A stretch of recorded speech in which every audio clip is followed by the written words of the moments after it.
Can you tell somebody to stop coming to your church or sack them from coming to your church, especially if they are causing confusion, division, and misunderstanding among the members of the church? Oh yes. Oh yes. A few months ago, I told one man to stop coming to our church, and I told him if he comes to the church again, I'm going to disgrace him and embarrass him because he's a criminal. Yeah, because he's a criminal. So of course, you can sack people from church, you can tell people to stop coming to church, especially if you have given them the grace period to change. Listen very carefully. If you have given them the grace period to change, to repent, and to do what is right, and they refuse to do it, you can tell them to stop coming to church. You can sack them, you can fire them, you can release them, you can give them a letter and tell them you have released them. They can go and join any other church they want to go and join. So yes, so this man has been stealing and involved in some criminal activities. I've been talking about him for more than a year now. Yeah, I've been talking about him once upon a time. Yeah, about a year now, and it's a major issue that many of you are going to hear about on social media. Yeah, it's going to be a very big issue, a very big case that many of you across the Caribbean, St. Vincent and Barbados, we are going to hear about. Yeah, it's going to be a very big case. Yeah, so this man has been involved into some criminal activities. Yeah, and I called him and I talked to him, and he didn't change. I spoke to the wife to talk to him. He didn't change. And the same stealing he has been doing to people, he ended up doing it to me, stealing from me. And I have been talking to him more than a year, and it's like he's not changing. So one day I called him. I think it was Thursday after church. Here in Barbados we have service Thursdays and Sunday. So one Thursday I called him after church and I said, "Sir, you are too wicked and evil. Stay far from me, stay far from church. I don't want to see you step your feet in this church again." Yeah, and he was like, "Oh, he has not come to that blah blah blah blah blah chief blah blah," trying to deceive me again. And I said, "Sir, this is your final warning. I don't want to see you in church again." To my surprise, on Sunday he went and deceived and forced his wife and his sister to join him to come to church. Yeah, and I was like, yeah, I was like, wow, this man is very serious. Yeah, he went and forced his sister and his wife to join him to come to church, after I told him never to come to church again, and when he comes to church I'm going to disgrace him and embarrass him. So from there something happened again. I keep talking to this man more than a year, and he keep lying to me, and it's going to be a very big issue. So one day he came to church again, and I gave it to him. Yeah.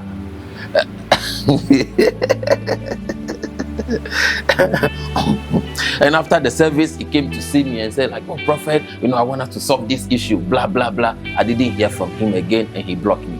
So yes, there are people, when you have given them the time, the grace period, counseling them, talking to them, helping them to change, to do what is right, and they refuse to change.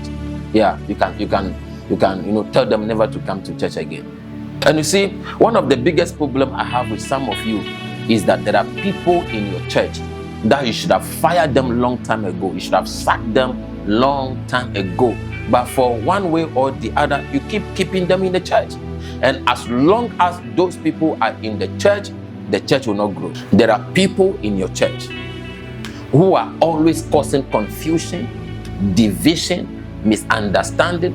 Anytime something come up in the church, something happen in the church, their name will be mentioned. They are always causing problem. And you are supposed to, stand your toe, stand your ground, and release them from the church and tell them to stop coming to the church. Yeah. For the church to grow, in order to create the atmosphere of peace and love. But one way or the other, you don't want to lose people. And if you are not ready to lose people as a pastor, your church will never grow. Many years ago, there was a guy who come to our church to play the drum for us, and I found out that he has proposed to like most of the women in the church, and has caused confusion, misunderstanding, jealousy among them. And I called him, I spoke to him. The first time, nothing changed. I spoke to him the second time. I spoke to him the third time. And after the third time, I fired him. Yeah. One thing about me is I will give you a long time to change. One thing about me, I will give you a long time to change. I will be advising you. I will be encouraging you. I will be talking to you. I will do everything possible to help you overcome whatever weakness, whatever issue you have. And when I find out that you are not ready to change, I kick you out. Leave the church. Yeah, leave the church. You must be ready to lose some people, especially those who are always causing problems.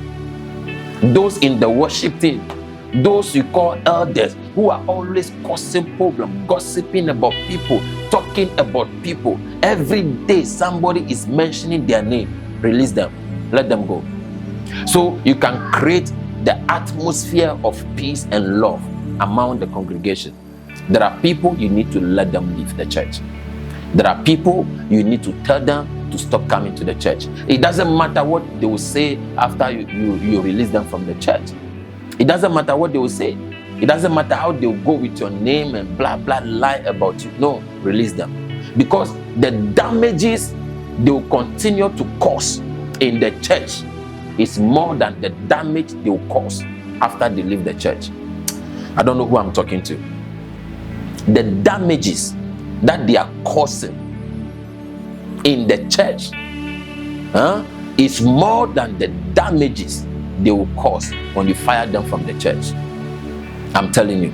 So there are people, you know that this person is fighting people in the church, always confusion, gossiping about people, lying about people, borrowing money from people, not paying. Every day something is coming up in the person's name. Release them.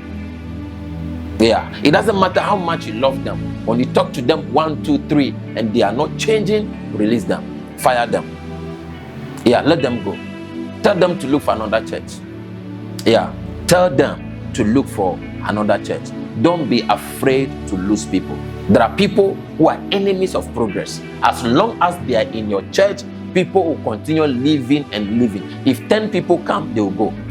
Yeah, sometimes I visit some old churches that have membership like 20 people, 10 people, 15 people, and I ask myself, how come this church is 30 years old, especially in the Caribbean, 20 years old, 15 years old, and only 10 people are in this church? You see, most of the people who you think are loyal to you and the church, they are the reason why the church is not growing. They are the reason why other people cannot come and feel comfortable in that church. Oh my God. Let me know you are here. Let me know you are here. Can you turn on your video? I want to see your faces. Yeah, I want to see your faces.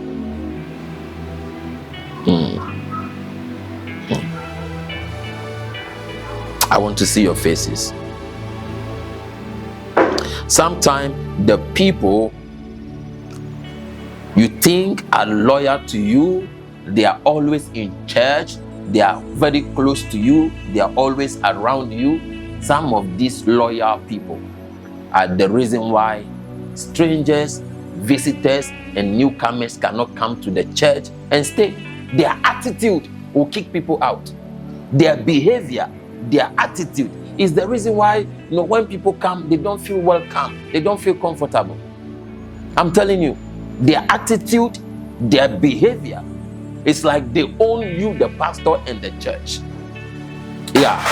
So most of the time, the reason why some churches will never grow is because there are people who are enemies against the growth of the church that need to be dealt with.